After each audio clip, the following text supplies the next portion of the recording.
galáxias cantam de sua imensidão, e uma voz com sons de glória ecoa em toda a criação,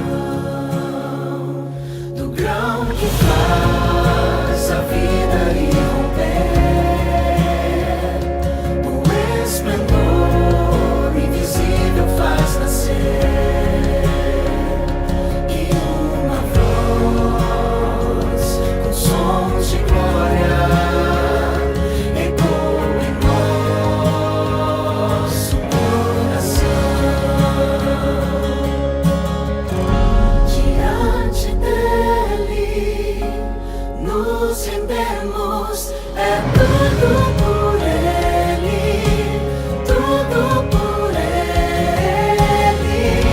A ele a glória e para sempre, é tudo por ele, tudo por ele.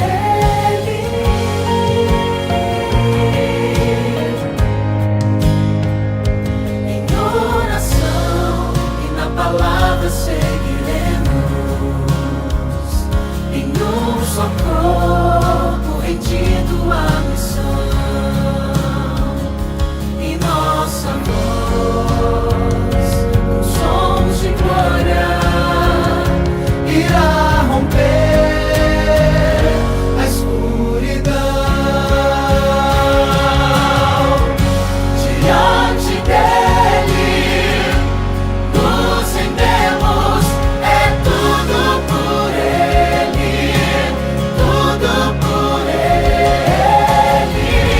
A ele a glória e para sempre, é tudo por ele, tudo por ele.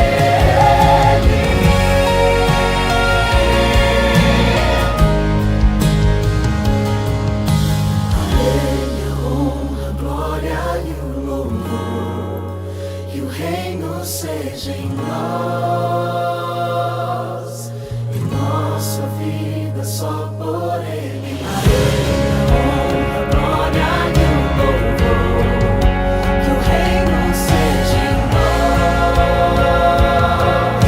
e nossa vida só por ele. A ele a honra, a glória e o louvor, que o reino seja em nós, nossa vida só por ele. Diante dele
servi-lo até o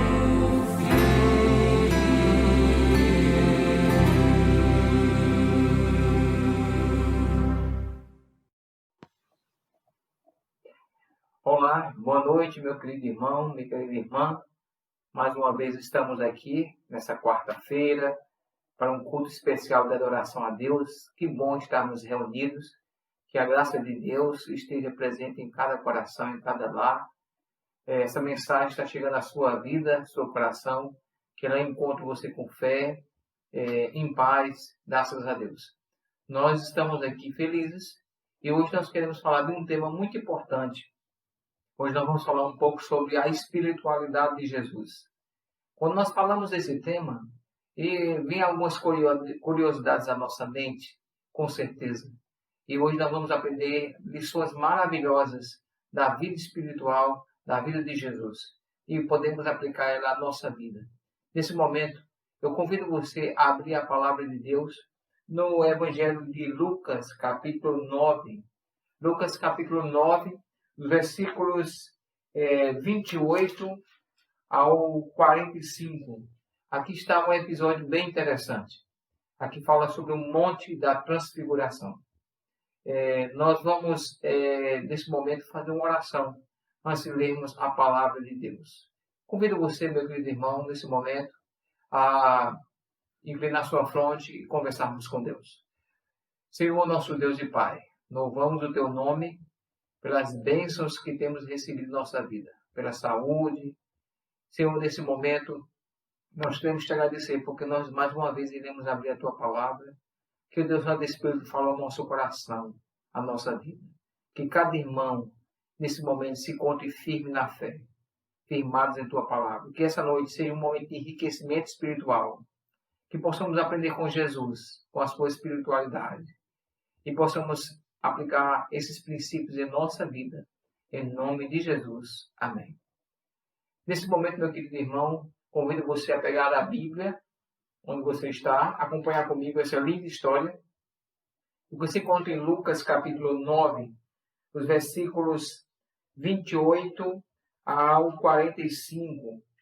Aqui nós temos o episódio do Monte da Transfiguração. E na sequência nós vemos a cura de um jovem possesso. E eu convido você a partir do verso 28. Lucas capítulo 9, verso 28. Diz assim: Cerca de 8 dias depois de proferir estas palavras, tomando consigo a Pedro, João e Tiago, subiu ao monte com o propósito de orar.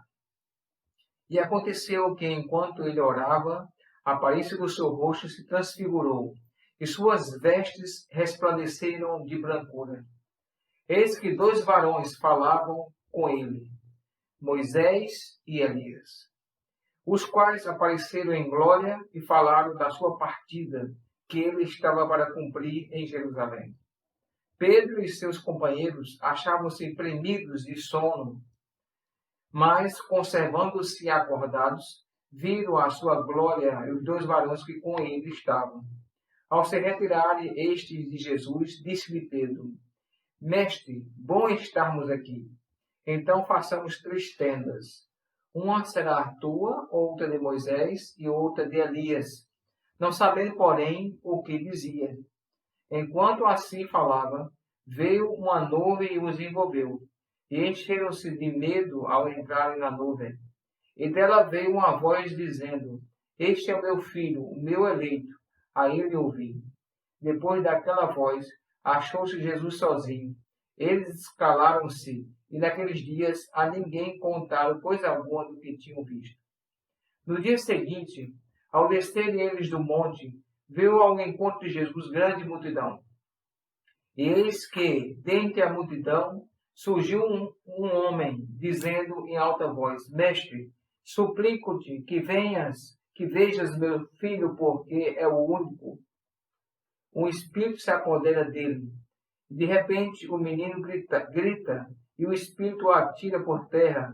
Convulsionam até espumar. E dificilmente o deixa, depois de o ter quebrantado. Roguei aos teus discípulos que o expelissem, mas eles não puderam. Respondeu-lhe Jesus: Ó geração incrédula e perversa, até quando estarei convosco e vos sofrerei? Trazei o filho. Quando se ia aproximando, o demônio o atirou no chão e o convulsionou, mas Jesus repreendeu o espírito imundo, curou o menino e o entregou a seu pai. E todos ficaram maravilhados entre a majestade de Deus.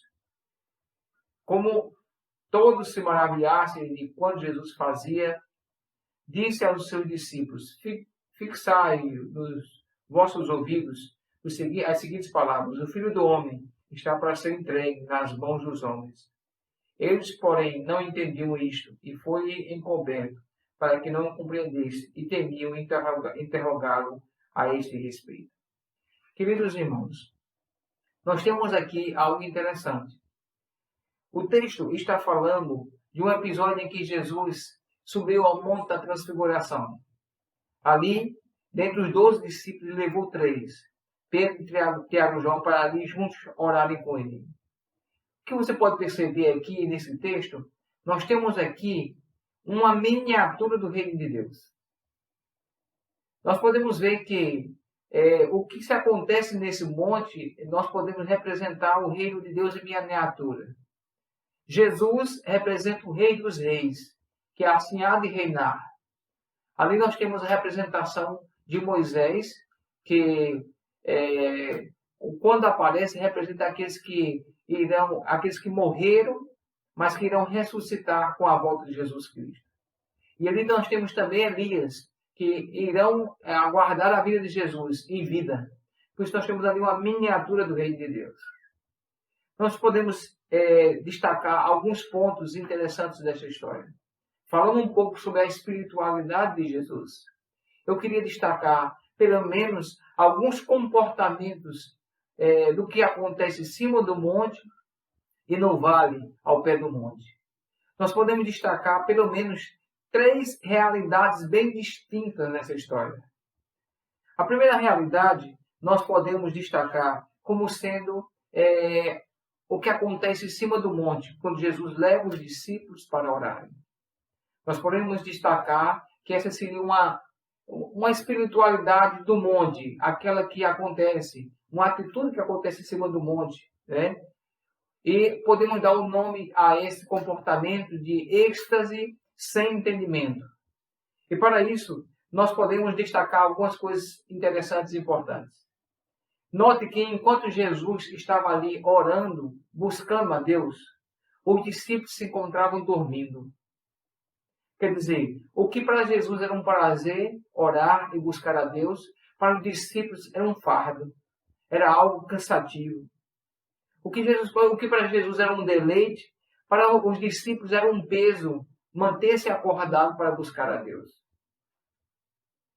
Nós podemos tirar algum exemplo espiritual aqui. O primeiro exemplo é hora de você sondar o seu coração, para saber que tipo de postura você e eu temos quando estamos na casa de Deus. Eu pergunto, meu querido irmão, quando estamos na casa de Deus, como nós estamos? É um deleite estar na presença de Deus? Ou aquele momento se torna um momento cansativo? Às vezes estamos na casa de Deus de forma dispersa. Às vezes nós estamos em comunhão de forma distraída, permitindo de forma desatenta. Assim estavam os discípulos ali quando Jesus se encontrava orando no Monte da Transfiguração. Os discípulos, eles presenciaram ali pelo menos 4 milagres. A Bíblia descreve isso aqui logo no começo, no verso... a partir do verso 29, aconteceu que enquanto ele orava, a aparência do seu rosto se transfigurou e as suas vestes resplandeceram de blancura. Meus queridos irmãos, eles ali estavam presenciando o êxtase, o milagre acontecendo. Jesus foi transfigurado, a nuvem desce, o rosto de Jesus ilumina-se, a voz do céu do Pai desce. Quer dizer, eles presenciam o êxtase ali, os milagres, mas eles não tinham entendimento do que estava acontecendo ali. Queridos, nós vivemos em uma geração em que as pessoas estão à procura de milagres. Ver milagres é o desejo de nossa geração. Mas se você for observar, ali no cima do Monte da Transfiguração, se encontrava 3 gerações. A geração de Moisés, a geração de Elias e a geração de Jesus. E você pode perceber que essas foram as 3 gerações que mais se efetuaram de milagres. Tanto de Moisés, quanto de Elias, quanto de Jesus. Mas, apesar dos milagres que essas gerações pôde apresentar, nós tivemos as gerações mais incrédulas. Isso demonstra que os milagres não é uma prova de uma geração que mantém a fé. Há muitas pessoas em busca de milagres, mas o que nós vemos é uma geração incrédula, apesar dos milagres. Eles viram milagres, mas eles não souberam discernir o que realmente estava acontecendo ali em cima. Perceba, a atitude dos discípulos era uma atitude de êxtase sem entendimento. Por quê? Porque eles precisavam discernir, eles não souberam discernir a centralidade da pessoa de Jesus Cristo. Quando o apóstolo Pedro diz assim, ele compara Jesus com Moisés e Elias. Eles deixaram de entender que o centro ali, daquele episódio, daquela conversa, estava na pessoa de Jesus Cristo. Outra coisa que eles deixaram de entender foi a centralidade da missão de Jesus. Perceba que Pedro ele fica tão emocionado que ele pede para Jesus ali para fazer uma tenda para Moisés, para Elias, para Jesus, como se eles fossem ficar ali a vida toda, quando na verdade eles não entendiam que Jesus tinha uma missão e eles não entenderam a centralidade dessa missão. É verdade que nós precisamos buscar a Deus em comunhão, mas essa comunhão ela nos fortalece apenas para realizar a missão. É necessário que nós subamos o monte para orar, mas é necessário também que nós desçamos o vale para evangelizar, para testemunhar acerca de Jesus. E ele não tinha esse entendimento. E por último, eles deixaram de ver a centralidade da missão deles mesmos. Nosso testemunho, queridos, é lá fora. A igreja é um lugar maravilhoso. Nós estamos vivendo em tempo de pandemia. A igreja está voltando aos poucos. Mas você e eu temos que entender que a nossa vida espiritual não deve se basear apenas na igreja.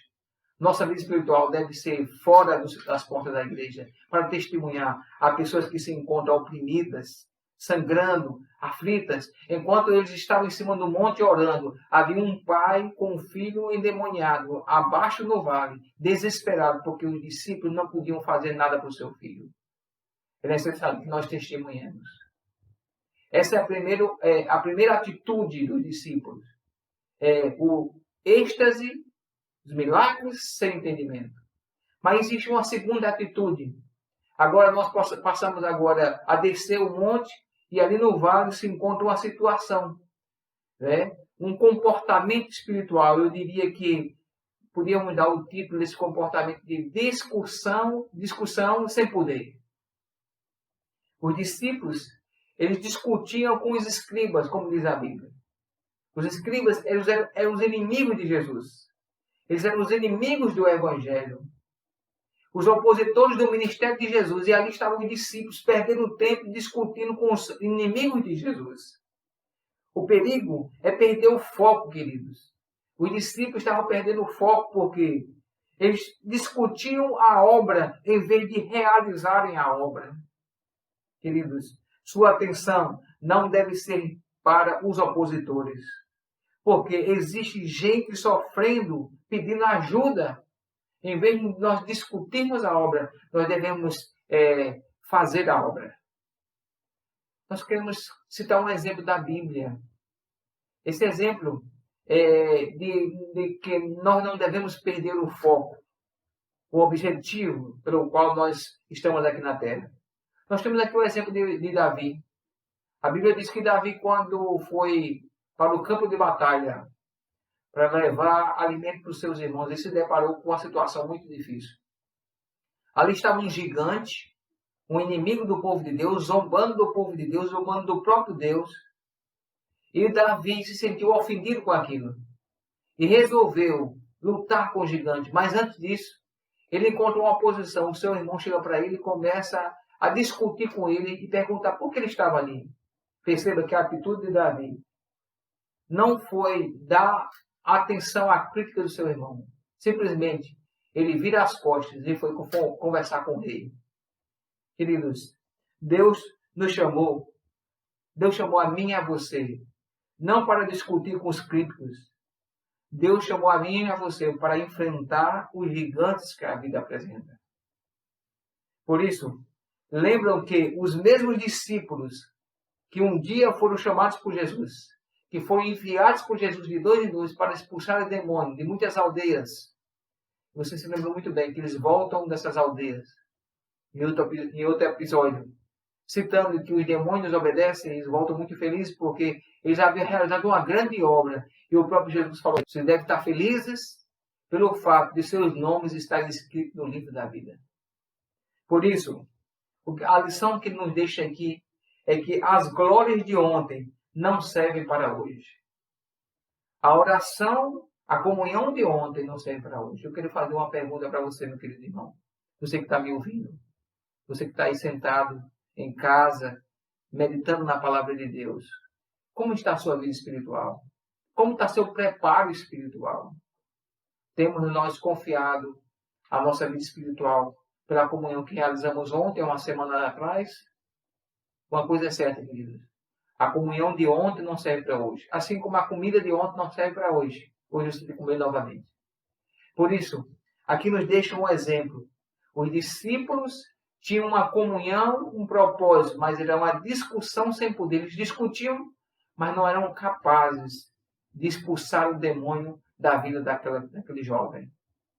Mas eu queria concluir essa mensagem falando do ponto mais importante, acerca da espiritualidade de Jesus. Até agora, nós vimos acerca da espiritualidade do monte, onde apresenta o êxtase sem entendimento. Eles viram milagres, viram Jesus sendo transfigurado, mas eles não entendiam nada do que estava acontecendo ali, os propósitos pelo qual Jesus estava ali, sendo glorificado.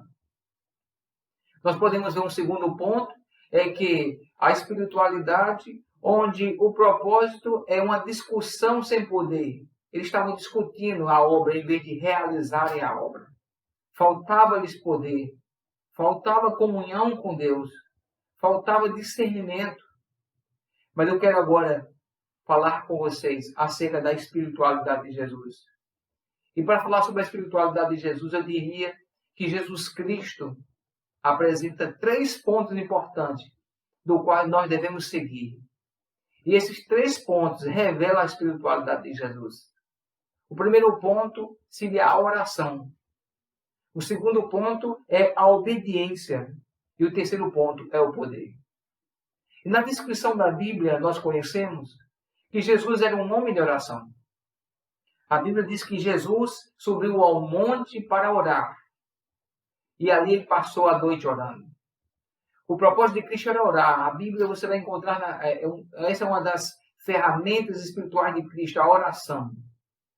Se Jesus, que era Deus, necessitava orar e orava às vezes noites inteiras, como é que está a minha e a sua vida de oração, meu querido irmão? Não pode haver uma vida cristã, uma espiritualidade genuína, se nela não houver oração. Mas Jesus é nosso maior exemplo de oração a ser seguido. Um segundo ponto que mostra a espiritualidade de Jesus é com relação à obediência. Nós podemos ver que Jesus, ele obedeceu, mesmo sabendo que ia para a cruz. Percebam que enquanto Jesus estava sendo transfigurado, a Bíblia diz que Moisés e Elias aparecem para ele para incentivá-lo, para confortá-lo e mostrar que aquele é o caminho que ele devia seguir, o caminho da cruz. E a Bíblia diz que Jesus, mesmo sabendo disso, estava disposto a obedecer. Ele sabendo que descendo daquele monte, ele estava caminhando para a cruz, mas ele obedeceu. A obediência de Cristo, ele não negociou essa obediência. Por isso, nos mostra que Jesus Cristo nos mostrou um exemplo de espiritualidade. Queridos, Deus está chamando a você e a mim a vivermos uma vida de obediência. Como nós podemos ter uma vida cristã, uma vida espiritual fortalecida, se nós não estamos dispostos a obedecer? Está você disposto a obedecer, meu irmão? Deus tem falado ao seu coração a cada dia, a ser fiel. Nós estamos passando uma crise muito grande. Há muitas pessoas que estão abandonando a igreja nesse tempo de crise. Há muitas pessoas que estão deixando de ser fiéis a Deus. Há muitas pessoas que estão abandonando a fé, abandonando os princípios, porque a igreja em certo tempo parou e fechou, agora está se reabrindo. Mas, queridos, não existe vida espiritual fortalecida, não existe espiritualidade fortalecida se nela não há obediência. Mas eu queria falar do terceiro ponto, e é um ponto muito importante.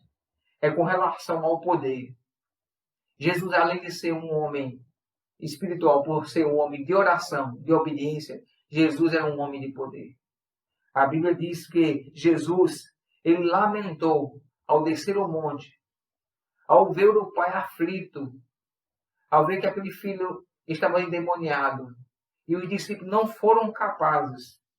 A Bíblia diz que Jesus lamentou, porque os discípulos não puderam expulsar o demônio daquela criança. Eu queria que você meditasse numa frase, e essa frase diz assim: é triste quando o mundo procura a igreja, e a igreja não tem resposta para o mundo. Porque nós nos encontramos num mundo de desespero, nós nos encontramos num mundo de trevas, e esse não é o momento da igreja baixar sua guarda, esse não é o momento da igreja se enfraquecer na fé, porque o mundo está em busca de uma resposta. E é triste quando o mundo busca uma resposta da igreja e a igreja não tem uma resposta para o mundo. Por isso, meu querido, você precisa, nesse tempo de crise, se definir de que lado você está. Você precisa ser um homem e uma mulher de poder, assim como foi Jesus. E para isso nós precisamos ter comunhão com Deus, viver uma vida de oração, viver uma vida de obediência e, acima de tudo, buscar o poder do Espírito Santo na nossa vida. Por isso, Jesus, ele revela que tem poder. Há um trecho de Marcos capítulo 5, eu não vou ler agora, onde revela que Jesus, ele vai para uma região, a região de Gadara, e ali se encontra um homem endemoniado. E a situação daquele homem era uma situação terrível. A Bíblia diz que era uma cena terrível, porque o homem se encontrava nu, ele parecia um doido, violento, quebrava correntes. Era uma coisa sobrenatural. Percebia que aquele homem não estava consciente, o inimigo estava completamente de posse na vida daquele homem. Parecia impossível aquele homem ser liberto. Mas a Bíblia diz de forma extraordinária que Jesus revela o seu poder. E aqui está a verdadeira espiritualidade. Porque a Bíblia diz que Jesus, ao chegar naquele local, Jesus, ele, em certo momento, ele dialoga até com o demônio. E ele diz para o demônio, ele ordena que aquele demônio saia do corpo daquele homem. E o demônio faz um pedido a Jesus. Permita que nós possamos ir até os porcos. O que eu acho interessante desse texto é mostrar que Jesus, ele atende o pedido dos demônios. Mas ao final da cura, do milagre, a pessoa restabelecida, agora sem um demônio, faz um pedido a Jesus, Jesus não atende o pedido dele. A pergunta é, por que Jesus atendeu o pedido dos demônios e não atendeu o pedido daquele homem que foi liberto? A resposta, nós temos pelo menos 3 respostas para essa pergunta. A primeira resposta é, Jesus atendeu o pedido do demônio para demonstrar que o demônio realmente é real.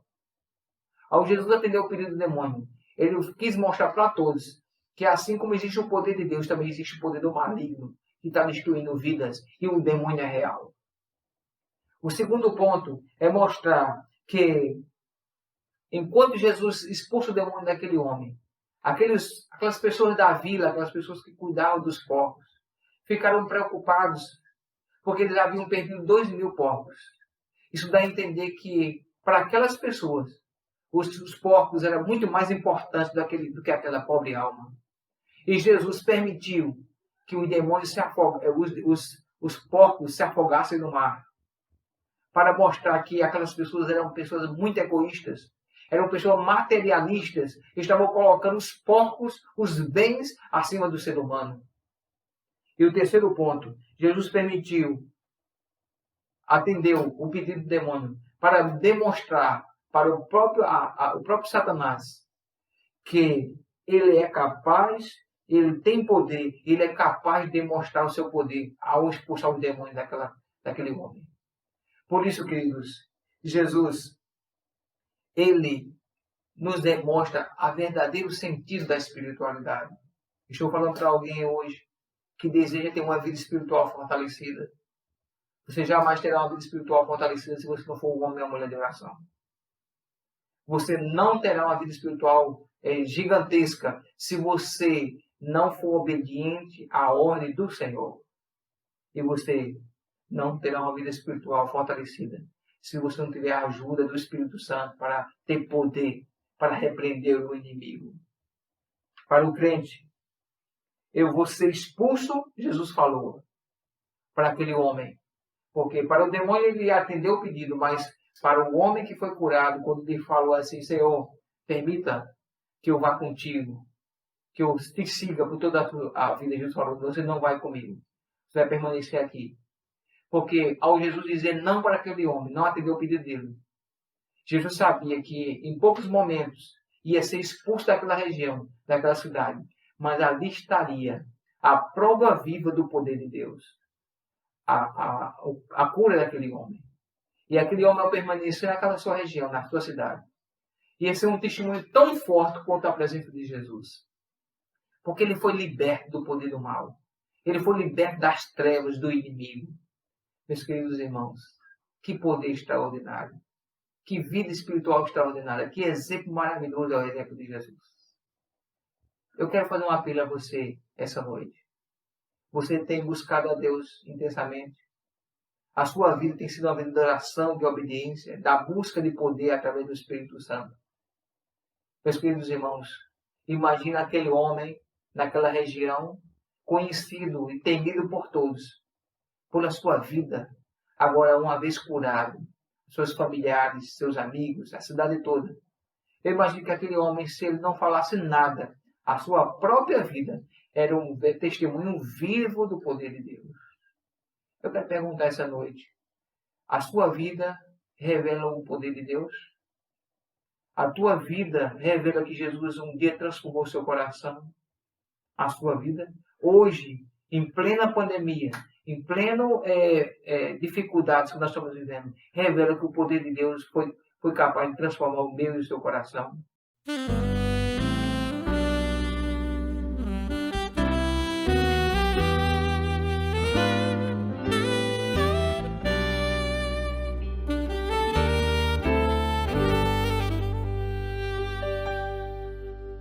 Meses já se vão e eu me lembro bem toda a dor que o medo me causou, toda lágrima no olhar, tristeza e pesar, mas também lembro quem pôde me curar.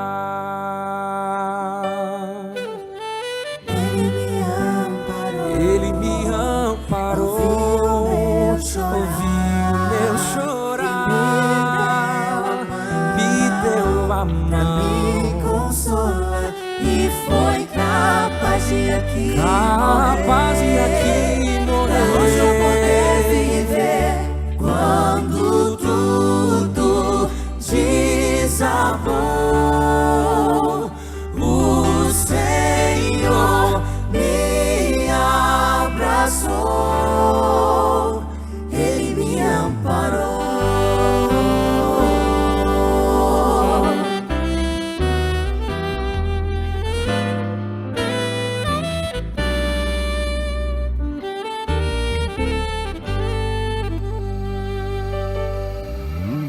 Se hoje você vê a luz na escuridão, é porque Jesus te deu a mão. E agora só basta crer e esperar no Senhor. Deixe sua vida nas mãos do Pai de amor. Ele me amparou, ouviu meu chorar,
quando o sol não mais brilhou, quando o sonho acabou, meu castelo desmoronou.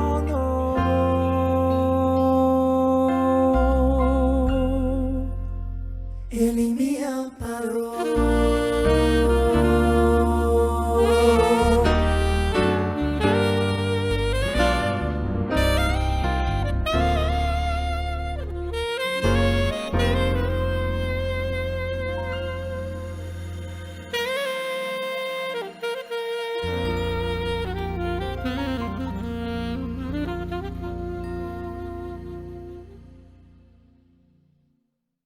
Eu peço a você que ore comigo nesse momento. Oremos. Nosso Deus e Pai, nós te agradecemos pelo exemplo de Jesus. Te agradecemos porque Jesus Cristo é nosso exemplo em oração, em obediência, em poder. Senhor, nos ajude a termos uma espiritualidade forte, a seguirmos os exemplos de Cristo em nossa vida, a demonstrar para o mundo o que Deus foi capaz de fazer em nossa vida, ao testemunhar acerca da nossa transformação de vida, assim como aquele homem foi liberto do poder do mal. Querido Deus, nós queremos também demonstrar ao mundo que um dia o Espírito Santo fez um trabalho em nosso coração ao ponto de transformar a nossa vida. Quem sabe nesse momento eu esteja falando para alguém que ainda sente que sua vida precisa ser transformada, que precisa ser liberto, que precisa ter uma vida espiritual fortalecida, que tu possa ajudar essa pessoa. Em nome de Jesus. Amém.